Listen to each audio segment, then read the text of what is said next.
We have been reporting this breaking news story all day, and if you've been watching, we've been living this together and hearing from experts and looking at the available evidence. And if there is one thing that almost everyone understands is of importance, it is that the end of Khomeini in Iran is a signal watershed development. As we've reported, and I'll just reiterate, President Trump has said, as have the Israeli government officials, that they killed Khomeini, that he is dead. Iran has not confirmed that, and we are in the early hours of this reporting. But if Khomeini is now dead, it marks the end of a long-serving leader in the Mideast, partly because of the dictatorship and the lack of democracy, and partly because of sheer resilience, since there are other dictatorships in the region. He is the longest-serving leader in the region. Khomeini has been Iran's supreme leader since 1989, the second person to hold that title since the Iranian Revolution of '79. So whether or not you follow Iran's politics and history closely, you are looking at someone who embodies and runs the modern version of Iran, a government that is despised by so many of its Muslim and Arab neighbors, as well as Israel and European leaders and successive U.S. administrations. If you want to simplify it, U.S. governments have long debated different ways to deal with this enemy, including more diplomacy under the Obama administration, but everyone has seen him as a dangerous enemy, a state sponsor of terror, and an individual who could not be allowed to go nuclear. Our report right now is going to give a little more context. He served as president of Iran before taking up the current position. He was a figure in that revolution, a Shia Muslim cleric.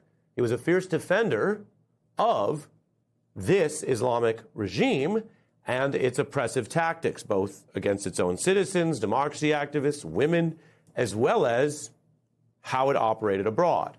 He ordered authorities to use deadly force to quash protests, whether you call them free speech and democracy protests or what he viewed them as, which was disloyal anti-government protests, including the major developments of those protests last month. Estimates are they killed thousands just across that set of incidents. He pushed a hard line against the earlier protests that erupted in 2022. If you go all the way back to the so-called Arab Spring, other countries dealt with those protests differently. Some governments were toppled, not Iran's government under Khomeini. Abroad, his ideology was that the United States and Israel were effectively not legitimate. He was the architect of the so-called Axis of Resistance, which went against those countries, armed groups backed by Iran that helped project his influence throughout the region.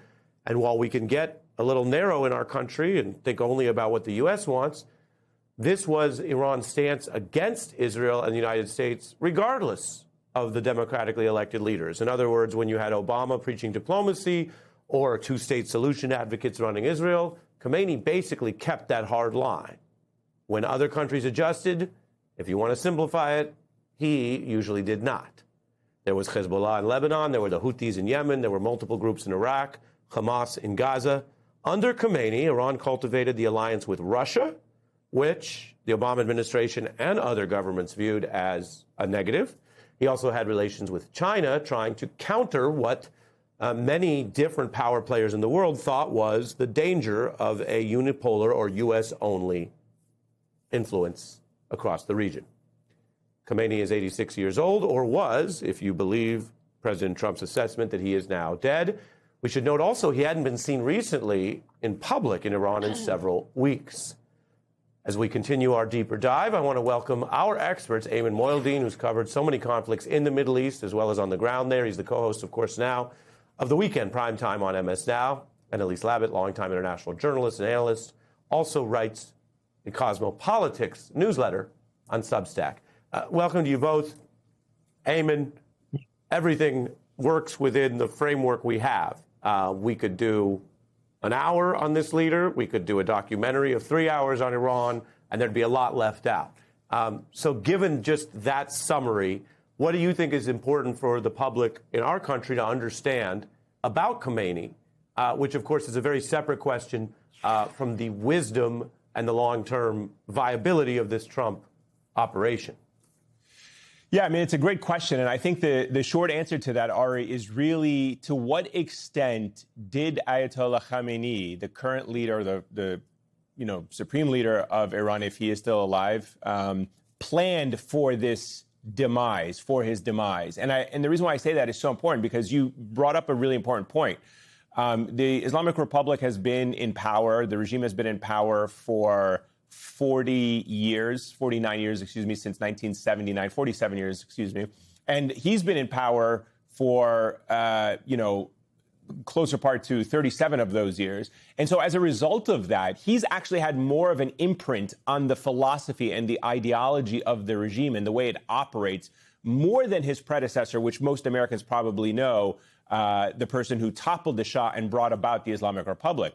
So Ayatollah Ali Khamenei, the one that you see on your screen there, really over the last couple of months set in place a succession plan that most of us don't know about. Perhaps a handful of people only know about inside of Iran. And it's not even clear if those people who know about the succession plan themselves are also alive. And the reason why I say that is important is because the Iranian response today that we saw in response to the strikes from the U.S. and Israel could have been a pre-planned response, meaning like irrespective of what happens to Khamenei, whether he has been killed or not, this was always going to be the immediate response. And so what I'm looking at for the next 72 to 96 hours is whether or not that succession plan that he had put in place is executed according to plan, and whether or not we are going to see another wave of Iranian retaliation across the region, perhaps against Israel and other countries, in accordance with a new command and control structure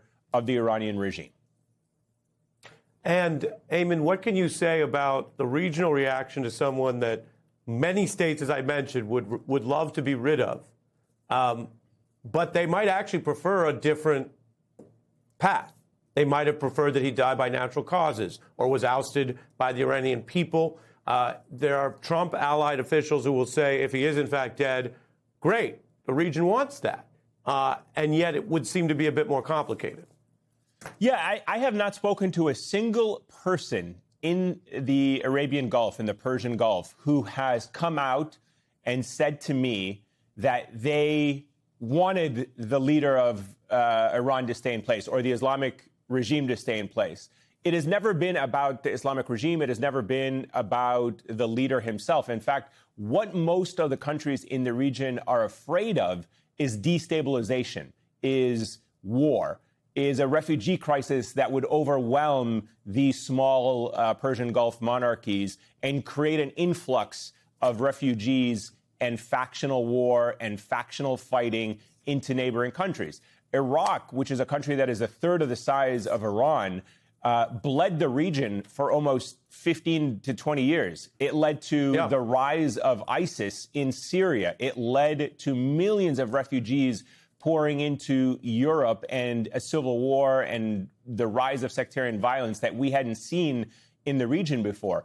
Iran is 93 million people, has similar factions, if not even more factions, more potential infighting, more sectarian flashes that could emerge. And so the country in the region is afraid that if Iran implodes on itself, you're going to see a civil war or perhaps the fragmentation of a society the likes of which the region has not seen. And that would be disastrous for them. And that's why they preferred what they would always say, evolution instead of revolution. They wanted to see Iran evolve into a modern state, part of the nation states, as opposed to being toppled in this way that could lead to more violence and more bloodshed.